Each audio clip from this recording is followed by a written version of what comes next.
SSC 25 ব্যাচের শিক্ষার্থীবৃন্দ, এই ভিডিওটা বানাচ্ছি তোমাদের পরীক্ষার আর মাত্র 1 সপ্তাহ বাকি এমন একটা সময়ে।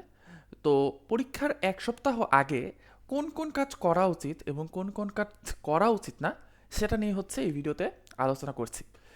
প্রথমেই যে জিনিসটা সেটা কেউ তার ভিডিওতে বলে না, সেটা হচ্ছে খাদ্যাভ্যাসটা ঠিক রাখা।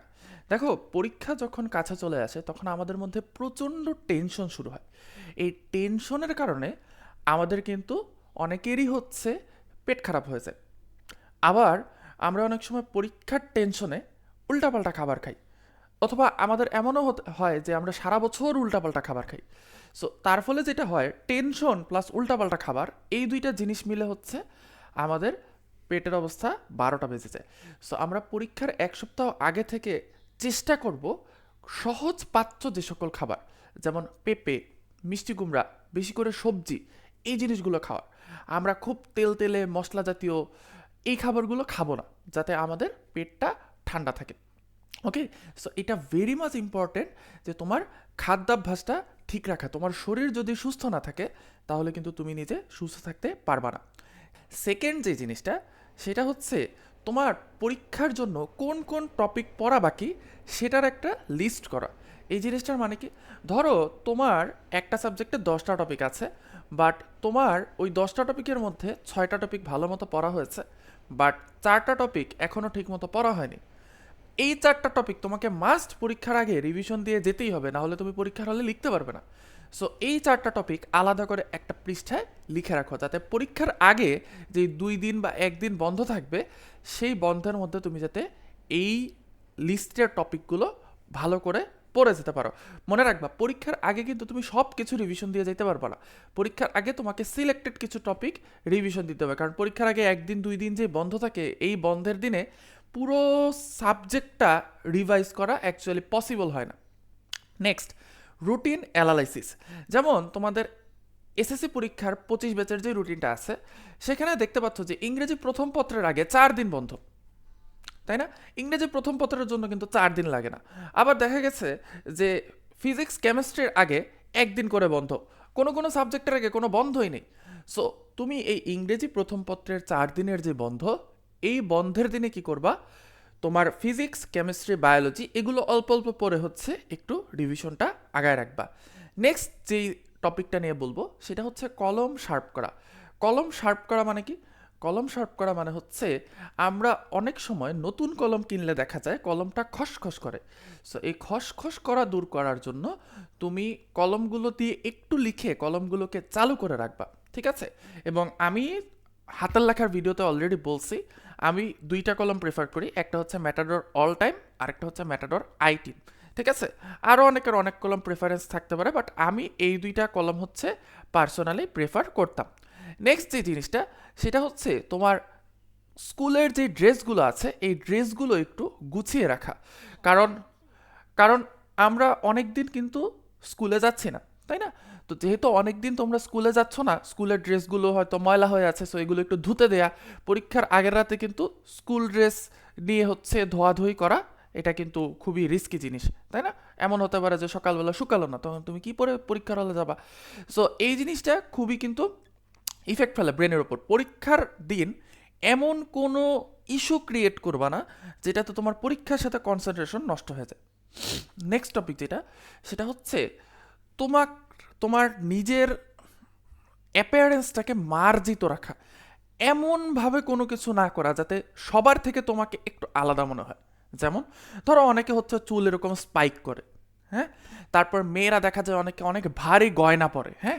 কানের মধ্যে দুল, মুখের ঠোঁটের মধ্যে একদম কড়া লিপস্টিক, তারপর মুখের মধ্যে মেকআপ, একদম আটার দলা মেখে। এই কাজগুলো করলে কি হয়, তারপর চুল হচ্ছে মেয়েরা স্টাইল করে একদম পরীক্ষার হলে গিয়ে স্টাইল। সো এগুলো করলে কি হয়, পুরো একজন এক্সামিনার বা একজন পরীক্ষক যখন পরীক্ষার হলের সামনে গার্ড দিতে দাঁড়ান, তখন ওনার কাছে সবাইকে কিন্তু সেম মনে হয়, কারণ সবাই একই ড্রেসে থাকে। কিন্তু ওর মধ্যে তো যখন দেখবেন যে তোমার চুলের এদিকে লাল কালার, তোমার চুলটা স্পাইক করা, তখন কিন্তু তোমাকে ইজিলি ফাইন্ড আউট করা যাবে। এবং তখন তুমি সামান্যতম এদিক সেদিক একটু ঘুরলেই পরীক্ষক কিন্তু তোমাকে ধরে ফেলবেন। সো এই কাজগুলো করা যাবে না। পরীক্ষার হলে তুমি যাতে স্ট্যান্ড আউট না হয়ে যাও, তোমার খাতা স্ট্যান্ড আউট হবে, বাট তোমার অ্যাপিয়ারেন্স, তোমার ফিজিক্যাল অ্যাপিয়ারেন্স যাতে স্ট্যান্ড আউট না হয়, তুমি চেষ্টা করবা পুরো সবার মধ্যে হচ্ছে ব্লেন্ড হয়ে যাইতে।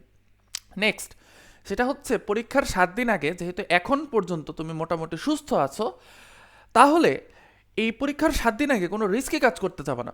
যেমন ধরো হচ্ছে তোমার আশেপাশের এলাকার ফ্রেন্ডরা হচ্ছে তোমাকে ফুটবল খেলতে ডাকতেছে, তুমি যাবা না ফুটবল খেলতে, কারণ ফুটবল খেলার ক্ষেত্রে হাই রিস্ক থাকে যে তুমি কোনো না কোনো ইনজুরিতে পড়তে পারো।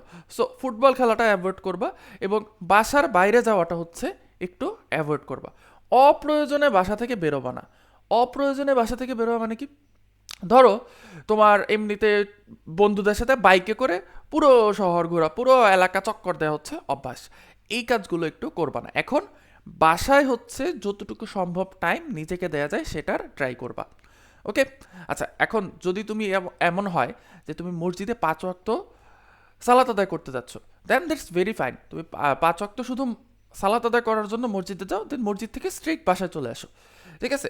সো অপ্রয়োজনে বাসা থেকে বেরোবা না, কারণ বাসা থেকে বেরোইলে হচ্ছে ছিনতাইকারী আছে, যে কোনো ঘটনা ঘটতে পারে, ঠিক আছে? সো এই জিনিসগুলো হচ্ছে পরীক্ষার 7 দিন আগে কি কি করা যাবে এবং কি কি করা যাবে না। জিনিসগুলো খুবই সিম্পল, খুবই সিলি, বাট দেখা যায় যে এই বেসিক জিনিসগুলো না জানার কারণে আমরা অনেক সময় হচ্ছে পরীক্ষার আগে কোনো না কোনো একটা অঘটন ঘটায় ফেলে। যেমন হচ্ছে আমার ক্লাস 8-এর যখন জেএসসি পরীক্ষা ছিল, জেএসসি পরীক্ষার তখন মনে হয় আরও প্রায় 2 মাসের মতো বাকি ছিল। আমাদের স্কুলে হচ্ছে টেস্ট পরীক্ষা চলে তখন। তো আমি গেছি ফুটবল খেলতে, ঠিক আছে? তো ফুটবল খেলতে গিয়ে আমার এক ফ্রেন্ড ছিল, সে খুব ভালো ফুটবল খেলতে পারে। তো আমি ছিলাম ডিফেন্ডার, হ্যাঁ? তো ও ছিল স্ট্রাইকার। ও কি করছে, প্রচণ্ড জোরে, মানে গোলকিপার আর স্ট্রাইকার এই দুইজনের মাঝখানে হচ্ছে আমিই হচ্ছে বাধা। মানে আমাকে যদি পাস করতে পারে সে, তাহলে জাস্ট গোলকিপারকে পাস করতে পারলেই গোল। তো ওর সর্বশক্তি দিয়ে হচ্ছে বলটা কিক করছে, এবং কিক করার ফলে আমার এই যে এই কবজিটা আছে না, এই কবজিটা এইভাবে বাঁকা হয়ে গেছে। ওকে, সো এইভাবে বাঁকা হয়ে যাওয়ার ফলে আমার এই জায়গাতে ফ্র্যাকচার হয়ে গেছে। তো তখন এই যে এই জায়গাতে ফ্র্যাকচার হয়ে গেছে। তো তখন হচ্ছে